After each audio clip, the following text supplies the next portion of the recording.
Hello, happy Sunday to everybody. We are wrapping up our Whirlwind College tour, and it got me thinking about you all while I was on these trips, because you too are at times in your life when you're thinking about what the next step, what the next big choice will be as far as how you guide the direction of your life. And I realize that so much of that is so stressful. There's so much pressure involved in it.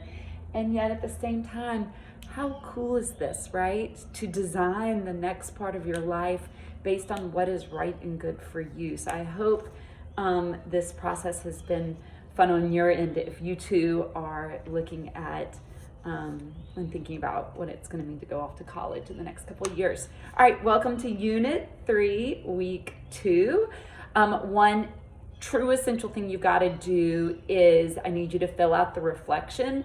I've sent you a link to it, so it should take you right to it. This is how your mid-semester report card will be built out of the words you put in there. So there's a limit to how much you can say, but give it some real thought. I've given you some prompts and links to think about, because this goes to your school, this goes to your site director, this goes to your parents, and most importantly, it goes to you. So it's a reflection for you to really think about the first half of our semester, because this is the trick. We've made it through the first half. We are halfway through, halfway to being positive psychology experts. Okay, I'm gonna get super honest with you about just something I'm concerned about that I want us to just be mindful of.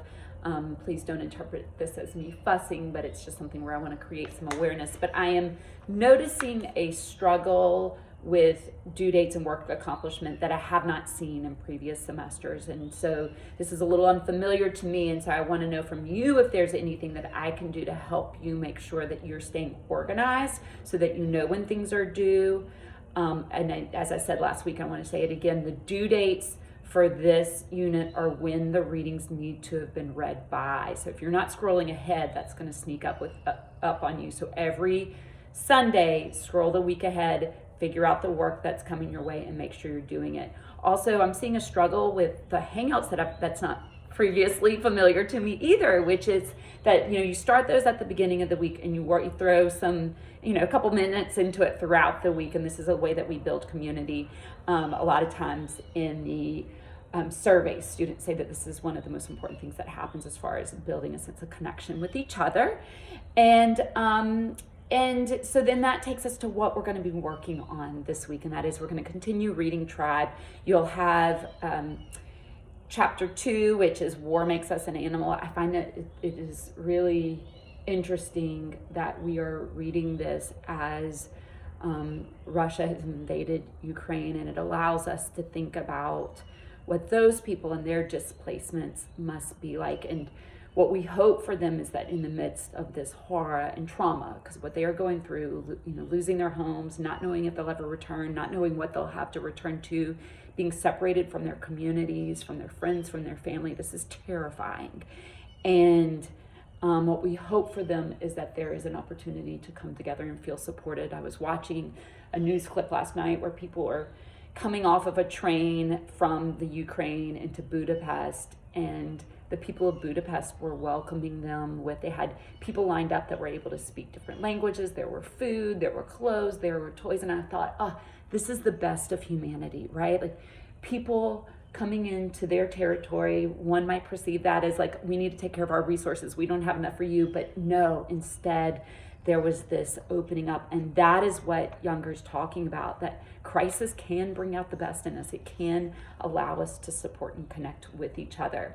Okay, so when you get to chapter 3, it's going to be all about PTSD. And you may be wondering, what? This is a positive psychology class. Why are we reading about PTSD? But this is a real opportunity to think about how positive psychology can not only support us in times of just being at our baseline and wanting to get happier, but it can also support us when we're at a low, and how the tenets and theories of positive psychology can really support us through it and out of it. There's a Zoom in chapter 3. Make sure you scroll ahead, get that set up. We know it really helps to have a weekend to work with when you're trying to get those Zooms scheduled. And then finally, I just want to touch base about the Catalyst Conference and then the calendar. Catalyst Conference. So at this point, you've identified your group. You're thinking about what positive psychology concept might bring some support, ease the suffering of this group. And then now it's going to be time to think about the vehicle.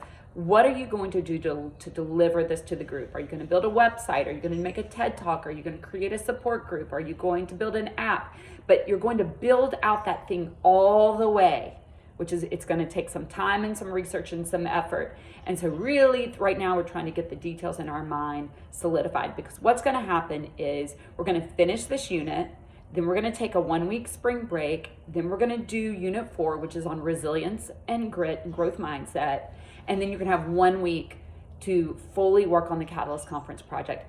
A lot of people see this project, right? Over 1,000 people attended this conference last year. We really need you to build something that you're proud of, that you're excited to put out there, that could potentially allow you to be recognized by the conference for creating something that really could catalyze change and improve the lives of others. Let me know if you have questions about any of this. And one thing I would love for you to twist me is, like, as you're reading Tribe now, right now, what is this bringing up for you? What do you find yourself thinking about? What matters to you in this? How's it resonating with you? I am in northern Mississippi. We're going to visit Rhodes today, and I'm outside. We're so lucky to show up, and the weather is like all warm and nice here, but the birds here are amazing. I think you can probably hear them like chirping away in the background. We went from the mountains of Tennessee at Swanee to this area. We're going into Memphis today.